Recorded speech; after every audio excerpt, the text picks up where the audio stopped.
ప్రార్థన చేసుకొని దేవుని వాక్యం నుండి కొన్ని మాటలు మనం జ్ఞాపకం చేసుకుందాం. పరిశుద్ధుడా, మహోన్నతుడా, శ్రేష్టమైన ఘనమైన మా రాజా, మా ప్రభువానికి స్తోత్రాలు. ఈ వైజాగ్ బ్లెస్సింగ్ మీట్కు మీరు నడిపించిన ప్రతి బిడ్డను బట్టి నీకు వందనాలయ్యా. ప్రతి ఒక్కరూ నీకు కావాలి, ప్రతి ఒక్కరికి నీ విలువిస్తున్నావు, ప్రతి ఒక్కరు ఇంపార్టెంట్ ప్రభు అని దృష్టిలో నీ వాక్యము ద్వారా ప్రతి బిడ్డను తాకుమని ప్రార్థన చేస్తున్నాం.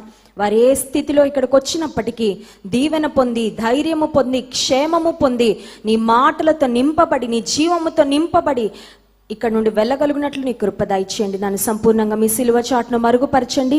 కేవలం మీ నోటి బూరగా వాడుకొనుమని యేసునామమున ప్రార్థిస్తున్నాము తండ్రి, ఆమేన్. జీవితంలో మన చుట్టూ ఎంతమంది ఉన్నప్పటికీ కొన్నిసార్లు మనం ఎదుర్కొనే కష్టాలు, ఎదుర్కొనే పరిస్థితులు ఒంటరిగానే ఎదుర్కోవాలి. I hope you accept with this statement. అంగీకరిస్తారండి? మన ఫ్యామిలీలో ఎంతమంది ఉన్నా మన పరీక్ష మనమే రాయాలా, లేకపోతే అమ్మ నాన్న తమ్ముడు చెల్లి రాయగలుగుతారా? రాయలేరు. ఈ మధ్య నాకు సర్జరీ అయింది. నా బదులు జాన్ వెస్లీ గారు చేయించుకోవాలంటే అవకాశం లేదు, నా బదులు మా అమ్మగారు చేయించుకోవాలంటే అవకాశం లేదు. I have to go through it my self. జీవితంలో కూడా మనల్ని ప్రేమించేవారు ఎంతమంది మన చుట్టూ ఉన్నా, ఎంత పెద్ద ఫ్యామిలీ ఉన్నా, కొంతమంది చూడండి my family is my strength అండి, 100 మంది ఉంటారు మా ఫ్యామిలీ మెంబర్స్, మా ఇంటి పేరు ఉన్నోళ్ళు, మా ఊరంతా వాళ్ళే అని కుటుంబాన్ని బట్టి, మన వెనకాల ఉన్న వాళ్ళని బట్టి చాలా గొప్పగా ఫీల్ అవుతూ, చాలా ధైర్యంగా ఫీల్ అవుతూ ఉంటాము. కానీ జీవితంలో చాలాసార్లు పరిస్థితులు మనం ఒంటరిగా ఎదుర్కోవాల్సి వస్తుంది. రాత్రికాల సమయంలో బైబిల్ గ్రంథంలో 3 రకాలైన క్లిష్ట పరిస్థితులను ఒంటరిగా ఎదుర్కొన్న భక్తులను మీకు జ్ఞాపకం చేయాలని ఆశపడుతున్నాను. దానియేలు గ్రంథం మనం తెరుద్దాము. దానియేలు గ్రంథము 6వ అధ్యాయము 16వ వచనం అందరం కలిసి చదువుకుందాం. Book of Daniel chapter 6 verse 16. అంతట రాజు ఆజ్ఞ ఇయ్యగా బంట్రౌతులు దానియేలును పట్టుకొని పోయి సింహముల గుహలో పడద్రోయగా రాజు, నీవు అనుదినము తప్పక సేవించుచున్న నీ దేవుడే నిన్ను రక్షించునని దానియేలుతో చెప్పెను. దానియేలు సింహపు బోనులోకి ఎలా వెళ్ళాడు? 10 మందిని తీసుకొని వెళ్ళాడా? అప్పటి వరకు షద్రక్, మెషక్, అబెద్నగో అనే 3 స్నేహితులు, దే వర్ ఆల్మోస్ట్ టుగెదర్. ఆఫీస్లో మేబీ డిఫరెంట్ పోస్ట్స్లో, డిఫరెంట్ పొజిషన్స్లో బాబిలోనియన్ ఎంపైర్లో వారు ఉన్నప్పటికీ ఇజ్రాయెల్ దేశం నుండి బబులోనుకు చెరగా వారు కొనిపోబడినప్పుడు, తీసుకురాబడినప్పుడు 4గురుగా వచ్చారు. అప్పటి వరకు కలిసే ఉన్నారు, ఒకరికొకరు మారల్ సపోర్ట్గా ఉన్నారు, ఒకరు ధైర్యం చెప్పుకుంటున్నారు, ఒకరికొకరు ప్రార్థన చేస్తున్నారు. కానీ సింహాల బోనులోకి వెళ్ళే పరిస్థితి వచ్చేసరికి దానియేలు ఒంటరిగా వెళ్ళాల్సి వచ్చింది. ఒంటరిగా అనగానే మనకి ఫస్ట్ ఏం వస్తుంది అంటే భయం వస్తుంది. వస్తుందా రాదా? భయం వస్తుంది కదండి. కొంచెం పక్కన ఎవరైనా ఉంటే వాళ్ళని చూసి మనల్ని చూసి వాళ్ళు కొంచెం ధైర్యం తెచ్చుకోవచ్చు. ఇట్స్ ఓకేలే, పర్లేదు, పోతే ఇద్దరం పోతాం అనుకుంటారు కదండి. ఇద్దరు ఉంటే కొంచెం కష్టాలు ధైర్యంగా ఎదుర్కోవచ్చేమో. ఇప్పుడు దానియేలుకి మారల్ సపోర్ట్ ఎవరు లేరు, దానియేలుని ధైర్యపరచడానికి, బలపరచడానికి ఎవరు లేరు. He had to travel through that path all alone. ఒంటరిగా ఆ సింహాల బోన్లోనికి దానియేలు ప్రయాణం చేయవలసిన పరిస్థితి. అయితే దర్యావేషు అనే రాజు దానియేలును సింహాల బోన్లోకి పంపించేటప్పుడు ఒక మాట చెప్తున్నాడండి. ఆ మాట it's a very remarkable word, చాలా చాలా ప్రాముఖ్యమైన మాట. ఏం చెప్తున్నాడంటే, నీవు అనుదినము తప్పక సేవించుచున్న నీ దేవుడే నిన్ను రక్షించునని దానియేలుతో చెప్పెను. I think that word worked as a reminder for Daniel. కొన్నిసార్లు దేవుడు మనతో ఉన్నాడని మనకు తెలుసు, దేవుని మనం సేవిస్తున్నాం అని మనకు తెలుసు, దేవుని మీద మనం ఆధారపడుతున్నామని మనకు తెలుసు. But sometimes we need those gentle reminders. కొన్నిసార్లు మనకు ఎవరో జ్ఞాపకం చేయాలి, మీరు దేవుని బిడ్డలు కదండి, ఏం పర్వాలేదు. కొన్నిసార్లు చూడండి, మనం భయపడతా ఉంటే, మనం టెన్షన్ పడుతుంటే అన్నిలు అంటారు, మీ దేవుడు మీకు సహాయం చేస్తాడండి అంటారు. అప్పుడు మనకి ఏం అనుమానం వస్తుందంటే, నాకు లేనంత విశ్వాసం వీళ్ళకుందేంటి అనిపిస్తుంది. కొన్నిసార్లు అలాంటి పరిస్థితులు జరుగుతుంటాయి. ఇక్కడ దర్యావేషు అనే అన్యరాజు దానియేలుతో చెప్తున్నాడు, నీవు అనుదినము తప్పక నీ దేవుణ్ణి సేవించేవాడివి కదయ్యా, మాకు తెలుసు అది. We know your daily routine. నీ దినచర్యలో భాగము దేవుని ముమ్మారు ప్రార్థించడము, స్తుతించడము. He never stop doing it. ఎప్పుడు మానుకోలేదంట. అయ్యా నేను ఉన్నానయ్యా అని దేవునికి ఎప్పుడు జ్ఞాపకం చేస్తూ వచ్చాడంట.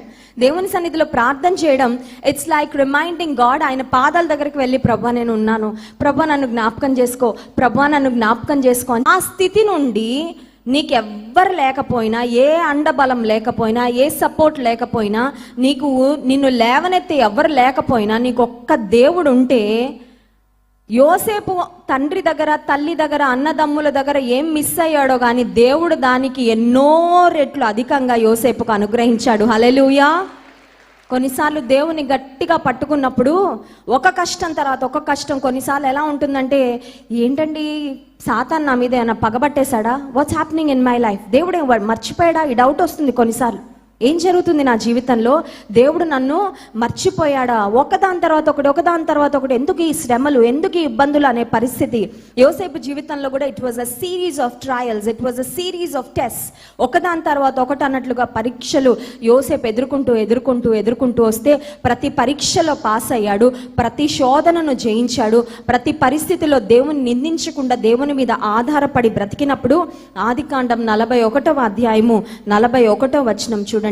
What did he gain? దేవుని నమ్మకంగా పట్టుకోవడం ద్వారా దేవుడు అతన్ని అదే స్థానంలో ఉంచలేదు, దేవుని అతని చేతిని విడనాడలేదు, లేవనెత్తాడు దేవుడు యోసేపును. ఆదికాండం 41వ అధ్యాయము 41వ వచనం.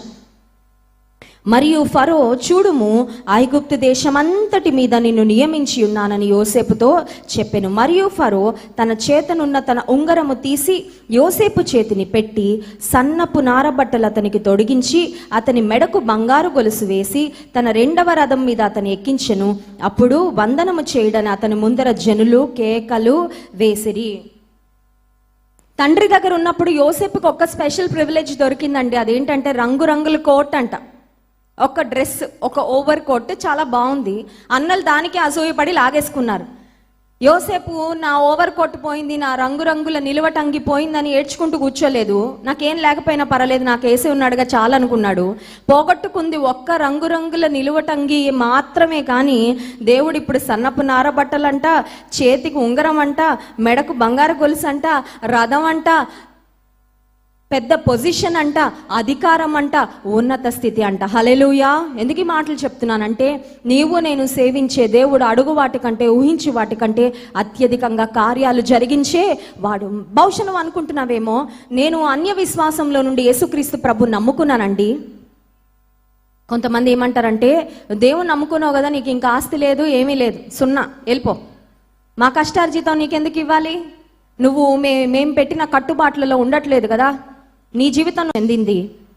ఆమె జీవితంలో జరిగిన ఒక సందర్భం ద్వారా తన తల్లిదండ్రులు అన్నారంట, ఆస్తిలో నీకు చిల్లి గవ్వ కూడా ఇవ్వమన్నారు. Not that they don't have anything, వాళ్ళకి ఆస్తి లేదని కాదు, కోట్ల రూపాయల ఆస్తి, చాలా ఉన్నతమైన కుటుంబం. వాళ్ళు అన్నారు, రూపాయి కూడా ఇవ్వం, just get out of the house, ఇంట్లో ఉండి వెళ్ళిపో అంటే ఆమె పట్టుదలగా ప్రార్థన చేసిందంట, ప్రభువా నాకేమీ లేదు కానీ నాకు నువ్వు ఒక్కడవే ఉన్నావు, నా బంధువులు, నా తల్లిదండ్రులు ఇంటిలో నుండి నన్ను గెంటి వేశారు, కానీ నువ్వు నా పక్షంగా ఉన్నావని రుజువు చేసుకొని ఎవ్వరి మనుషుల మీద ఆధారపడకుండా దేవుని మీద ఆధారపడితే ఇప్పుడు తన అమ్మగారింటి నుండి ఎంత తెచ్చుకుంటుందో కానీ దానికన్నా డబుల్ ట్రిపుల్ దేవుడు ఆమెకి ఇచ్చాడండి. హల్లెలూయా. వాళ్ళ ఇంటికి వెళ్ళినప్పుడు ఆ ఇల్లంతా చూపించి చెప్తుంది, అమ్మగారింటి నుండి నాకు చిల్లిగవ్వ రాలేదండి, ఇదంతా నా యేసయ్య ఇచ్చింది. హల్లెలూయా. కొన్నిసార్లు దేవుడు మనుషులతో మనకు సహాయం చేయనివ్వడండి.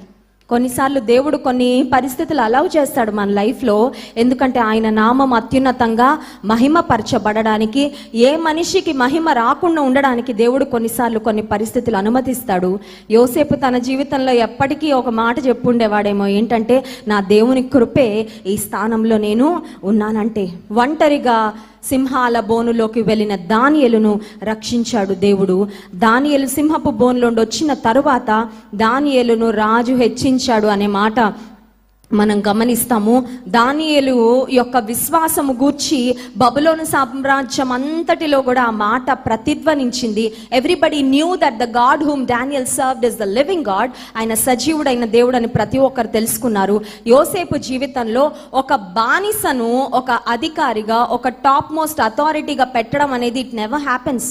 ఒక దేశంలో ఒక మంత్రిగా పెట్టాలంటే, ఒక ఉన్నత స్థితిలో పెట్టాలంటే కనీసం వాళ్ళు ఆ దేశంలో పుట్టిన వాళ్ళైనా ఉండాలండి, కనీసం సిటిజన్షిప్ ఉండాలి, ఆ దేశంలో పుట్టిన వాళ్ళు ఉండాలి. యోసేపుకు ఆ ప్రివిలేజెస్ ఏమీ లేనప్పటికీ దేవుడు యోసేపును హెచ్చించాడు. 3వ మాట 113వ కీర్తన 8వ వచనం చదువుకొని మనం ముగించుకుందాం. చూడండి, Psalm 113 and verse 8.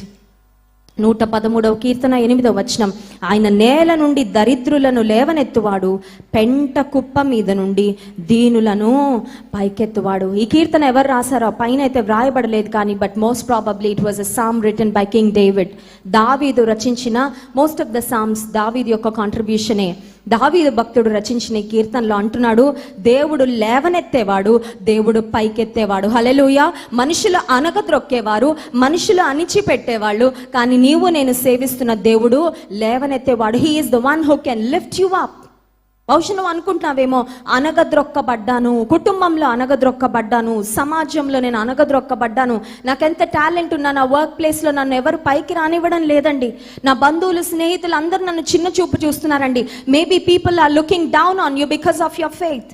నీలో ఏ ఒక్క లోపం లేనప్పటికీ నీవు దేవుని బిడ్డవని ఒకవేళ మనుషులు నిన్ను అనగద్రొక్కాలని చూస్తున్నారేమో, దావీదు అంటున్నాడు, ఆయన నేల నుండి దరిద్రులను లేవనెత్తువాడు, పెంట కుప్ప మీద నుండి బీదలను పైకెత్తువాడు. What was David? ఎవరు దావీదు? ఒంటరిగా గొర్రెలను కాసుకున్నాడు దావీదు. No company.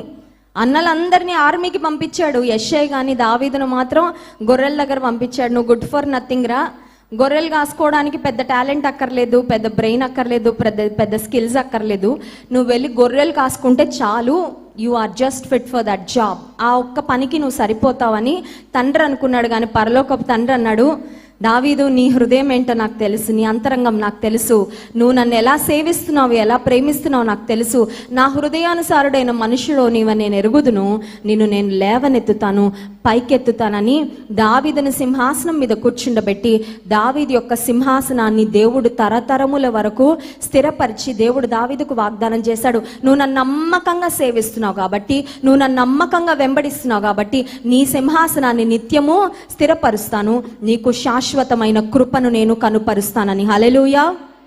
దావీదు యొక్క భక్తి, దావీదు యొక్క విశ్వాసము, దావీదు యొక్క అచంచలమైన నమ్మిక దేవుని పట్ల అతని యొక్క తరతరాలు దీవించబడడానికి దోహదపడింది. Maybe you are just a new believer. ఒకవేళ కొత్తగా నువ్వు దేవుని నమ్ముకున్నావేమో, మేబీ నీ కుటుంబంలో మీరు ఒక్కరే ప్రభువుని నమ్ముకున్నారేమో. మీ ఒక్కల నుండి ప్రారంభమైన ఈ విశ్వాసము, ఈ విశ్వాస ఫలము మీ తర్వాత తరాలకు కూడా దేవుడు దాన్ని ఆశీర్వాదకరంగా మార్చబోతున్నాడు. నమ్మిన వారు ఆమెన్ చెప్దాం. ఆమెన్. దావీదు అంటున్నాడు, అయ్యా నువ్వు పెంట కుప్పల మీద నుండి దీనులను బీదలను పైకెత్తే దేవుడు. ఈ రాత్రికాల సమయంలో నీవే స్థితిలో ఉన్నప్పటికీ దావీదును లేవనెత్తిన దేవుడు, దానియేలును కాపాడిన దేవుడు, యోసేపును నిలవబెట్టిన దేవుడు, తన సహోదరుల ముందు తల పైకెత్తిన దేవుడు నీ పక్షంగా నా పక్షంగా ఉన్నాడు. కళ్ళు మూసుకోండి, ప్రార్థన చేసుకుందాం. పరిశుద్ధుడా, మహోన్నతుడా, నీ మాటలను బట్టి నీకు వందనాలు చెల్లించుకుంటాం ప్రభా. నిజమే నాయన, పెంట కుప్పల మీద నుండి దరిద్రులను దీనులను లేవనెత్తే దేవుడో ప్రభా, నీకు స్తోత్రాలు. నీలాగా లేవనెత్తే వాళ్ళు ఇంకెవ్వరు లేరు ప్రభా. మనుషులు ఒకవేళ ఎవరైనా పైకి వస్తుంటే వాళ్ళని అనగార్చాలని ప్రయత్నం చేస్తారేమో, కానీ నీవు మమ్మల్ని పైకెత్తే దేవుడో ప్రభా. ఎంతమంది అయితే నీ బిడ్డలు యోసేపు వంటి శ్రమలలో బంధువుల ద్వారా, స్నేహితుల ద్వారా, ఇతరుల యొక్క అసూయకు లోనై వేదనలతో ఈ ప్రాంతానికి వచ్చారో, యోసేపును నిలబెట్టిన దేవుడో వారిని నిలబెట్టండి. ఎంతమంది దానియేలు వలె వారి జీవితంలో క్లిష్టమైన సమస్యల గుండా, శ్రమల గుండా వెళ్తూ ఉన్నారో ప్రభా, దానియేలును కాపాడిన దేవుడో, దానియేలు యొక్క తల వెంట్రుక కూడా నేల రాలకుండా అతని ప్రాణమును దేవను భద్రముగా కాపాడిన దేవుడో, నీ ప్రజలను ఆ శ్రమలలో నీవు నిలబెట్టి నీ నామానికి మహిమ తెచ్చుకోండి. నేను స్తుతించి ఆరాధించబోతుండగా ఆరాధన ఆత్మతో మమ్మల్ని నింపుమని యేసు నామమున ప్రార్థిస్తున్నాం తండ్రి. ఆమేన్.